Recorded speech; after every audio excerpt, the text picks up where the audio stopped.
Hi, welcome to my channel. Thanks for stopping by. Today I'm going to show you how to transform a kid's toy do-it-yourself nutcracker into a beautiful MacKenzie child inspired nutcracker. Now if you like this video, I'd really appreciate it if you give me a thumbs up, subscribe, and hit the bell so you'll be notified the next time I upload a video. Now let's get going and let me show you what I did here. To begin with, there is this little toy do-it-yourself nutcracker that last week my son came over and he was at Meijer's and he saw this in their center aisle and he thought it was something that I may like and could do something with because he knows I love nutcrackers. Now he didn't even realize that it was on sale when he got it, but when he checked out, this only cost $1.99 at Meijer's this last week. So this is great. Now this is just like I said, like a kid's kind of toy nutcracker. It comes with stickers and little paints and little gems that you can use and stuff, but I'm not going to use any of that. All I'm going to use is the wooden nutcracker itself and then the fake fur for the beard and the hair that they provide. And right here is the fake fur for the beard that they provided. This square right here, this is the one square that they gave us for the hair. It's not big enough to go all the way around, so we're going to have to cut it or do something to make this work. Now to begin with, I'm going to start out by using this apple barrel white paint in the satin finish, and I'm going to go ahead and paint both of his legs along with the cuffs on his arms and his hat, all in this white. And because this is just like an unfinished wood, it took about 3 or 4 coats to give it a nice white look to this, because this paint just kept sinking right into the wood.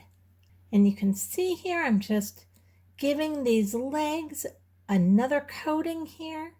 And like I said, this is going to take a good probably 3 to 4 coats to be able to get this white to be a nice bright white on here.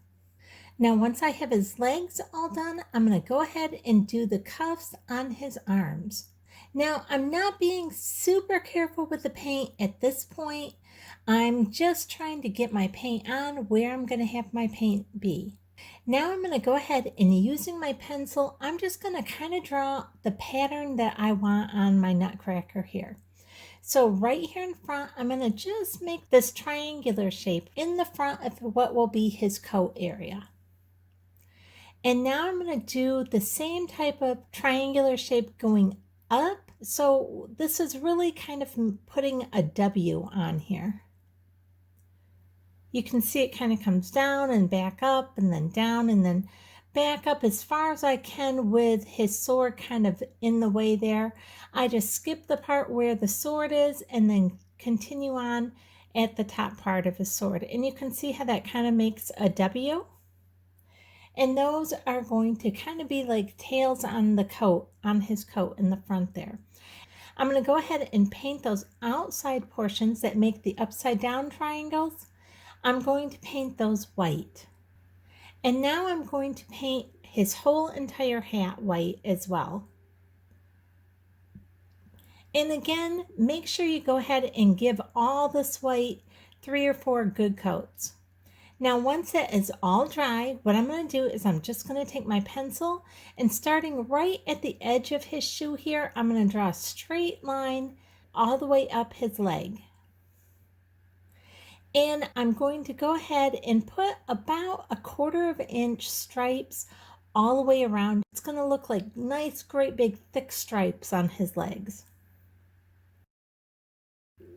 And we're just going to do that all the way around and on both legs.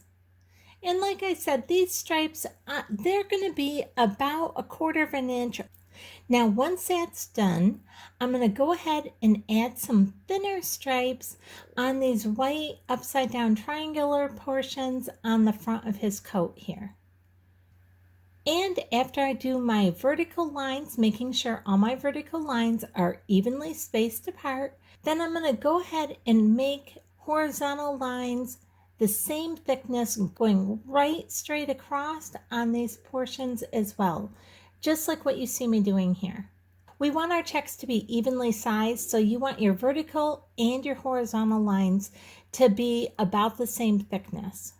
Now, it doesn't have to be perfect as long as it's kind of close, and I just eyeball it. Don't worry if your lines are a little messed up or a little scribbly. It's not a big deal. All this is going to get painted. We're just using this as a template. Now I'm going to also go ahead and put our vertical lines on his cuffs that we just painted white.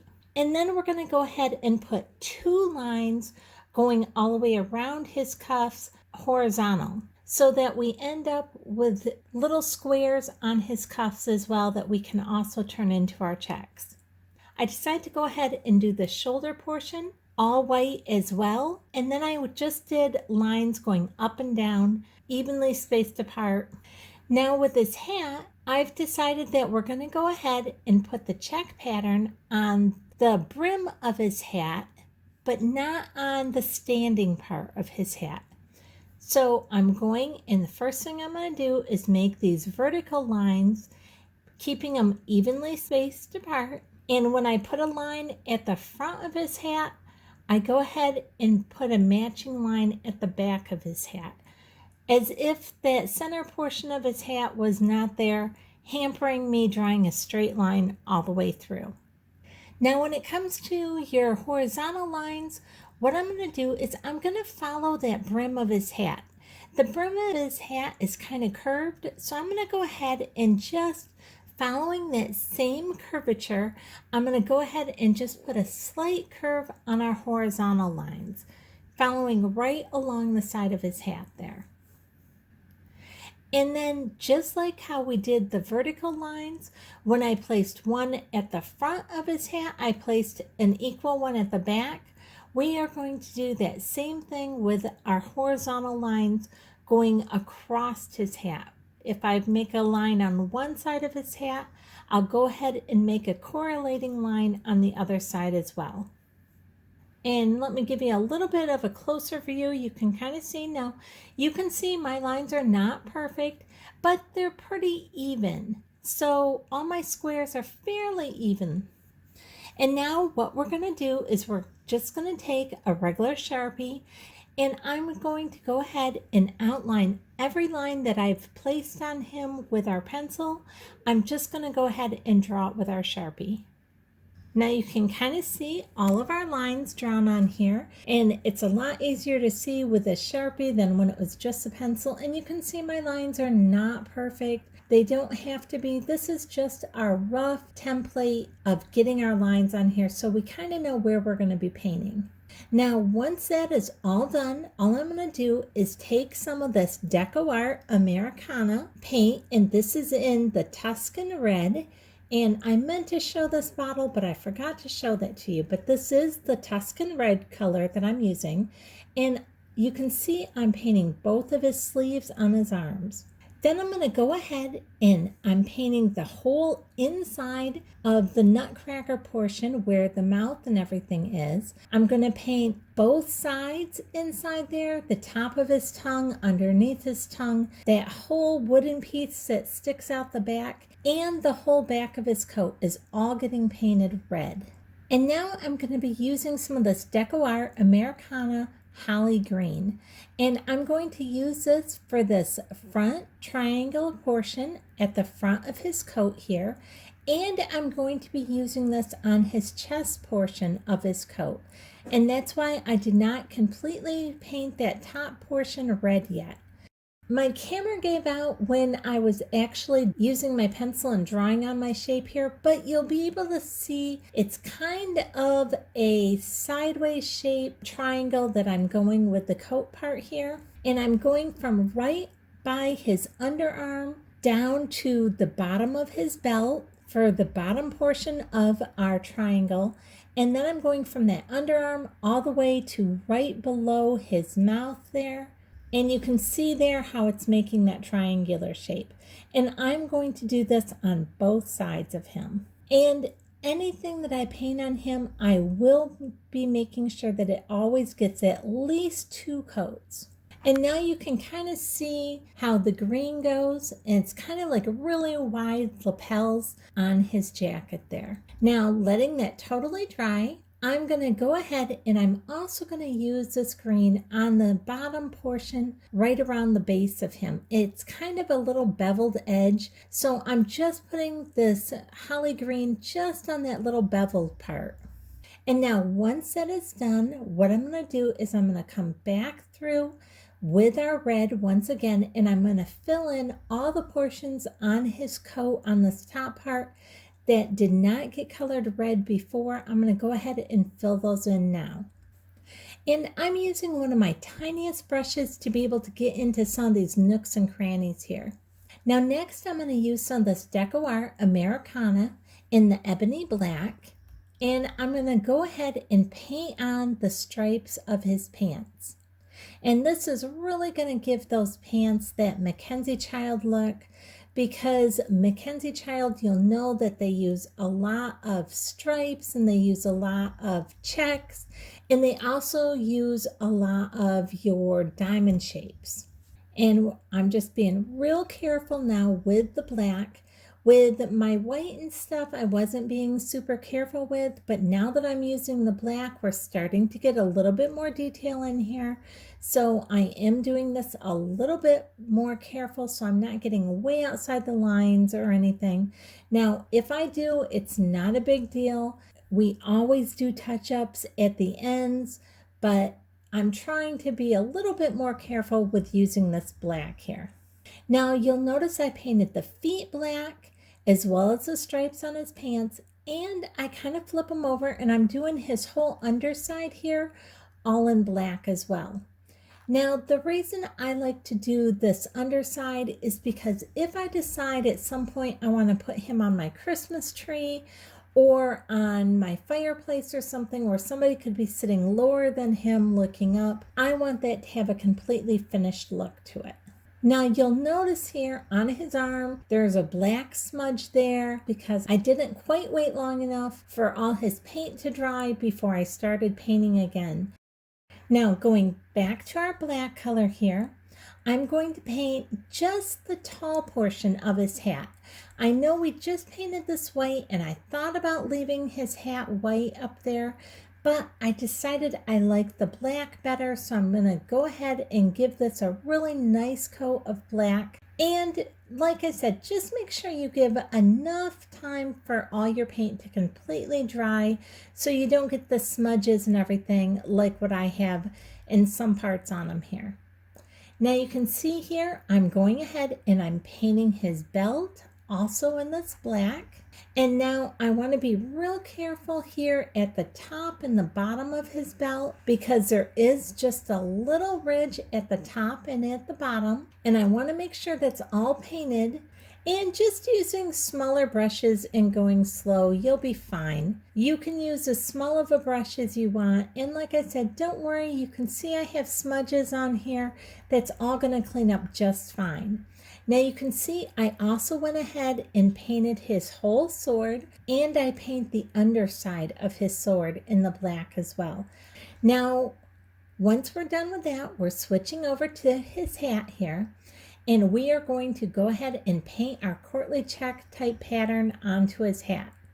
Now, just remember, every other square is black, and once we have that all done, then we're going to go ahead and paint where we had the check pattern down here on the front of his jacket. We're going to get all that painted, black and white courtly check inspired pattern on there as well. And we're going to do both sides of his jacket right there. And this is really going to make this look like our MacKenzie Child inspired look. I'm loving the way this is looking already. I think it looks fabulous. And now we're going to switch over and we are going to do the cuffs of his sleeves in the same courtly check inspired pattern. And again, use one of your smallest brushes just so you have complete control of your paint when you're doing these, because you want to try and stay within your lines. Now, don't worry if you do get a little bit out. We are going to go through and As always with my projects, we're going to touch up after we're done with one coat. We always put a second coat on of every color that we do. And now we're adding our stripes along his shoulders. And I'm loving this. You can see he's starting to look very MacKenzie childlike. Now we are painting the top of his shoulders solid black. Now this is an easy project to do, and yet he is going to look $1,000,000 by the time we're done with him. Now, isn't he just starting to scream MacKenzie child already? But we are going to take and do a little bit more here. This is Deco Art Americana Light Butternut, and we're going to take some of this Master's Touch in the Flesh Yellow, and I'm mixing those two colors together. The Master's Touch was a little too dark of a yellow for what I was looking for, and the light buttermilk was a little too white for what I was looking for. I was looking for almost the same color as the wood itself. Because we got a little bit of our paint onto our wood, we couldn't just keep the wood its natural color, so we're using this to be as close to the wood color as we can. And we are painting his whole head along with his hands in this mixture of the two colors together. Now, next we're going to use some of this Folk Art brushed metal in the antique gold, and we are just going to go along the top of the base of him. Even though I got a little wild with that gold there, it's not a big deal. Now, while that's drying, I'm looking at this square piece of fake fur that they gave us for his hair. And it does not fit all the way around his head, so we're going to have to cut this. But I'm thinking before I do that, I want to cut a very small piece, maybe about 1/4 of an inch off from it before I go ahead and cut this for his hair. So what I'm doing is I'm laying it down and I'm using the end of my paintbrush to just kind of separate the fibers of this fake fur so that when I cut this, it's not cutting the long hairs of the fake fur. And I'm just kind of splitting it, kind of giving it apart. And then I'm going to go ahead and cut this. Now you should always cut fake fur from the back side and never along the front side. And you want to keep the blades of your scissors as close to the backing material of your fake fur as you can. That way you're not really cutting the fur itself. Now, like I said, I'm cutting off about 1/4 of an inch here, and I'm going to go ahead and just set that aside, and we'll use that in a couple minutes. But now I'm going to take what's left of this fake fur and I'm going to fold it right in half, and then I'm going to use our paintbrush once again to go ahead and give this kind of a part and totally separate this so that we can cut it easily without cutting the fur itself. And now you can see I'm just going to keep my scissors as close to the backing of this fake fur as possible, and then we can just go ahead and give that a nice cut without cutting the fur itself. And that should be perfect for his hair right there. And now we'll have 2 of those to be able to fit right around his head. Now this is the piece that they used for his beard. So this was super long. So what I'm going to do is I'm going to go down about 1/4 of an inch, and I'm going to cut 1/4 of an inch off from that. We're going to use this portion as an eyebrow. So I'm going to just set that aside, and then I'm going to go ahead and I'm going to do it one more time. I'm going to separate this fur, giving it a little part about 1/4 of an inch down. Then I'm going to go ahead and just cut that about 1/4 of an inch down, just like what we did before, without cutting the fur itself. And those 2 pieces right there, we are going to use those as eyebrows for our Nutcracker. And now we'll still have this for his beard. And you can see when I hold this here for his beard, look how long that still is. A little longer than what I actually want for his beard. Now next, what I'm going to do here is just draw an eye on the front of our Nutcracker, and I'm going to do that by just making a straight line straight across the top and then a half circle underneath it. And let me show you a little bit closer here. And now I'm going to do the exact same thing on the other side. Just a straight line across the top a half circle right along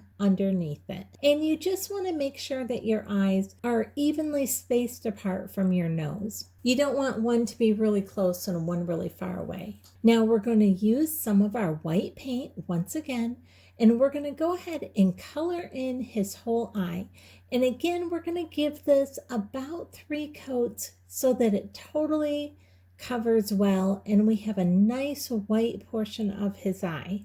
And there you can see both of his eyes have the white portion all done. Now I know it's a little hard to see with the lighting in here, but hopefully you can kind of see that. Now what I did here is I took some old red paint that I had. I took some of that and I took a little bit of brown and I mixed those together with a little bit of water to try and give me kind of like a blush for his cheeks. Now I'm going to be straight up with you. I'm not the best at doing cheeks like this. There are probably a bazillion people on YouTube that know how to do cheeks and give it that perfect little blush to them. For some reason, I've never been able to figure this out. I stink at doing this. I don't know what I'm doing wrong. I'm going to have to find some videos myself. But I'll show you what it is I did. But if you're a painter, I'm sure you know a better way. I went ahead and did that. And then I let it dry. And as it was drying, then I went and kind of dabbed part of that off with a tissue. So you can still see a definite line on his cheeks right there. And I'll show you in a minute what I do to fix that. Now I'm going to go and use my pencil and draw the eyeball itself on his eye. And I'm just drawing a round circle within that white portion of his eye. And then I'm going to go ahead and take our Sharpie and just circle around our circle that I did in pencil. I'm going to just draw around it with the Sharpie. And you'll be able to see exactly what I did once I got the Sharpie on there. And there you can kind of see now a lot better exactly how I did it. I left a little bit of white on the under parts of his eye, but I did draw that circle all the way to the very top of his eye. And now I'm just going to go ahead and color that all in with our black paint. So he'll have solid black eyes there. And just be real careful as you're going in your circles so you kind of stay within your circle that you made with your Sharpie. And now you can kind of see his eyes and how they're all nice and round there. Now I'm using a different type of Sharpie here. This is kind of like a ballpoint pen type Sharpie where you kind of push the button at the back of it. And I'm just drawing his teeth on. And all I'm doing for that is like 3 lines straight down and kind of curving them at the bottom. And you're not going to see the bottom part by the time we're done. And now I'm going to go back to his eyes now that they're dry, and I'm just drawing the highlights in his eyes with white paint. And I'm just putting kind of some white dots in there just to give him a little bit of life and some highlight to his eyes. Now while his eyes are drying, I'm going back to our teeth portion and I'm using just a little bit of our black paint, and I'm just going to very gently outline those teeth with the black paint. And then once that is done, I'm going to go back to our brushed gold paint, and I'm going to paint the very end of his sword in the gold where it's kind of round down there. And then I'm just going to kind of lightly brush the gold up and down all along all the sides of his sword, just to kind of give it a little bit of definition. And you can see me doing that here. Just gently outlining his sword in this nice pretty gold. Now you know if you've been to MacKenzie Child's site and have seen a lot of their quarterly check items, they like to use white and black with red and some greens and definitely some golds. So I'm adding all that in here.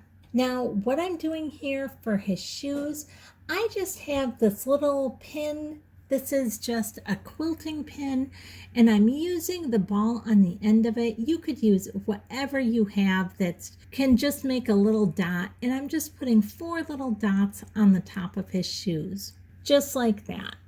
Now I mixed up a little bit more of the paint that I used to give him his flesh color for his face and hands.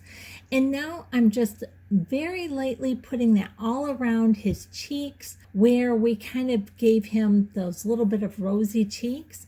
I totally went over that, and then I'm waiting for it to just start to dry, and then I'm taking a tissue and kind of wiping it off to kind of lighten his cheeks a little bit, so you wipe that harsh line going around his cheeks like what I had there. Now, I am sure this is probably not the correct way of giving those kind of rosy cheeks that people like to do. Another thing that you'll notice is I did do the very end of his nose with the same color that I did his cheeks with, just to give him a little bit more definition on his nose, to make him look a little bit more lifelike. Now, once all of our paint is dry, I'm going to use some of this Mod Podge in the satin, and I am going to totally cover our Nutcracker with this satin Mod Podge.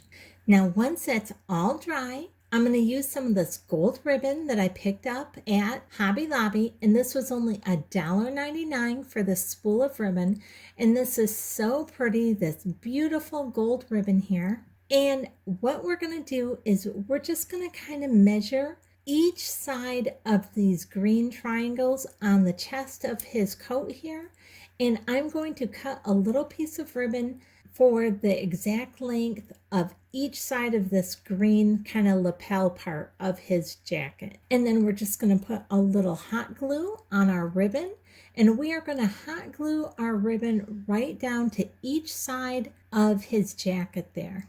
And you can see how we're just going from right underneath his chin all the way to his armpit with that one. And now this next one, we're just going to go from his armpit right down to his belt. And it's just really adding that extra touch, which you find a lot of those extra little touches and embellishments in the MacKenzie Child items. They're so beautiful. If you've never been to their website, I highly recommend going to their website. Their items are just gorgeous. Now we're putting this last piece going right down from under his chin down to his belt. And you can see that. Let me just kind of turn this around and kind of show you how that looks. Isn't that beautiful? That really just takes it up a notch than to just have paint on there. And you can see here, now we've done it to both sides of his lapels, and that is looking so gorgeous. I love that.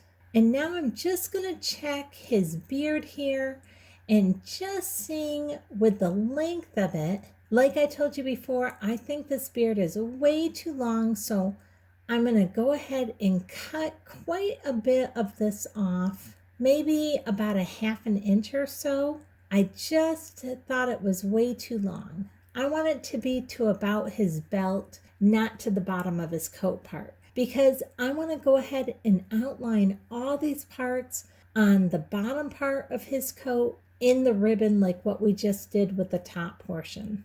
And you can see we're going to go ahead and outline our MacKenzie Child inspired check here, and we're going in our W-shaped pattern with this ribbon now.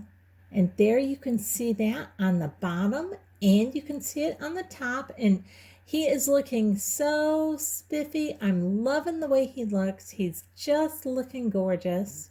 And now that we have that done, we can go ahead and glue on his beard here. And I'm just going to go ahead and put the hot glue right on the wood portion.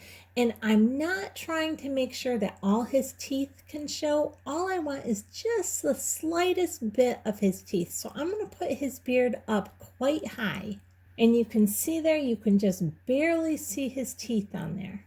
And I think he's looking fabulous so far. Now I'm going to take a piece of our fake fur here, and this is that very first piece that we cut off from his hair, and I said I was going to cut off about a ½ inch. I'm going to use this as a mustache for our Nutcracker here. And so it was pretty long, so I cut it until it was about maybe 1 inch long, and then I'm splitting that in half because I want to be able to have the right side and the left side of our mustache separated so that it's not going straight across, but I can kind of angle them. I'm rounding the ends of our mustache so that I can kind of bring them in together and it's not going to stay straight across right there. So you saw me use the scissors and I just kind of rounded the ends there. And now I'm putting one side of his mustache on and I'm going at a little bit of an angle coming down just a hair. And now I'm going to do the same thing on the other side.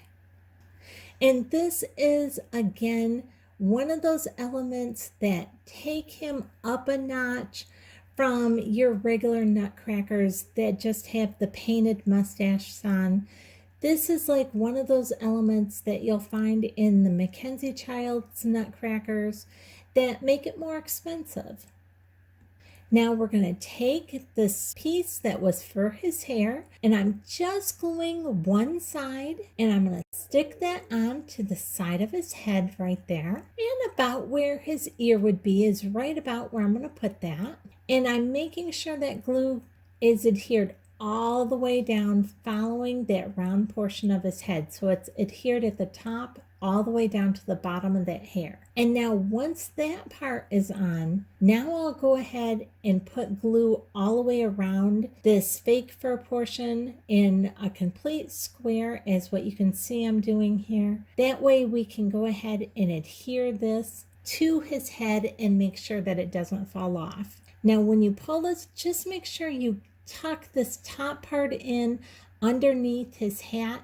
You want to make sure that's nice and tight on there. And now we're going to take the other piece of our fake fur to finish up going all the way around his head, because remember, this one piece wasn't long enough to fit all the way around his head. We need about another 1/4 of an inch or so. I went and cut this little piece off from that longer piece, and we're just going to go ahead and adhere this right here to the side of his head on this other side. And again, making sure that top part is adhered nice right underneath his hat and then pressing all the way down. And now we're going to take these little parts that I said were going to be his eyebrows, and we're going to first give those a trim because those were definitely way too long for eyebrows. So I'm cutting off quite a bit of that. Now you can cut off or leave on as much or as little as what you want. Now I made these thinner and I made these shorter as far as the length of the hair on these. And then I'm just going to go ahead and adhere that right above his eye. Now if you can't get your finger up in there very well, you can always use the end of your paintbrush to just kind of press those eyebrows on there. Now I'm just pulling out any loose fake fur and making sure he all looks good. Now I don't know if I like his hair fluffed out sideways like that or if I like it down better. Now let's move on and let me show you the next thing we're going to do. Now at Hobby Lobby, when I was getting that other ribbon, they had this ribbon for only $3.99, and I thought this ribbon was gorgeous. As soon as I saw this, I knew I had to have it for this Nutcracker. And look how beautiful this ribbon looks and fits right around the top of his hat. Does that not look like the crown of one of the Nutcrackers that we always see? I absolutely love that. And I couldn't stop there. I decided to cut another little piece of this ribbon and put it right on his shoulder. Now you can see if I decided not to put the ribbon on his shoulder, it looked beautiful with the MacKenzie Child painting right there on his shoulder. But I really liked this gold ribbon on there. It really elevated it and made it look much more high-end. And we all know that MacKenzie Child items are very high-end. And so I thought this was just perfect for our Nutcracker. He is looking so fancy. Now the next thing I'm going to do is I'm going to take a little bit more of this ribbon that we used on the front of his jacket, and I'm going to hot glue this right around this black portion that is his belt, and we are going to give him this gold belt ribbon here. Now just be real careful that you don't get his beard in your hot glue. And we're just going to go ahead and thread it right underneath his arm and finish hot gluing that all the way around, and then we can just cut it off once we get all the way in the back here. Now he is looking fabulous, but we're not quite done. We have one more thing here. And when I was at Hobby Lobby for $2.99, they had these really pretty little buttons. I thought these were so gorgeous, and I thought these would be perfect on our Nutcracker. So I'm just going to take my wire cutters and just snip off the back of this button. Now these buttons are just plastic, they're not metal, so it was really easy to just go ahead and snip that right off. Now I'm going to put a dab of hot glue on there, and now I'm going to go ahead and put that right on his chest, right in that open triangular part on his chest. Now look how gorgeous our Nutcracker is looking. He looks very high end. I'm loving the way he looks. So tell me, what do you think? Did this meet the MacKenzie child inspired Nutcracker look? If you think so, go ahead and leave me a comment down below and let me know what you think of our Nutcracker. And if you like this type of video, I'd really appreciate it if you give me a thumbs up, subscribe, and hit the bell so you'll be notified the next time I upload a video. And I have several more MacKenzie child inspired videos coming. Thanks so much for watching.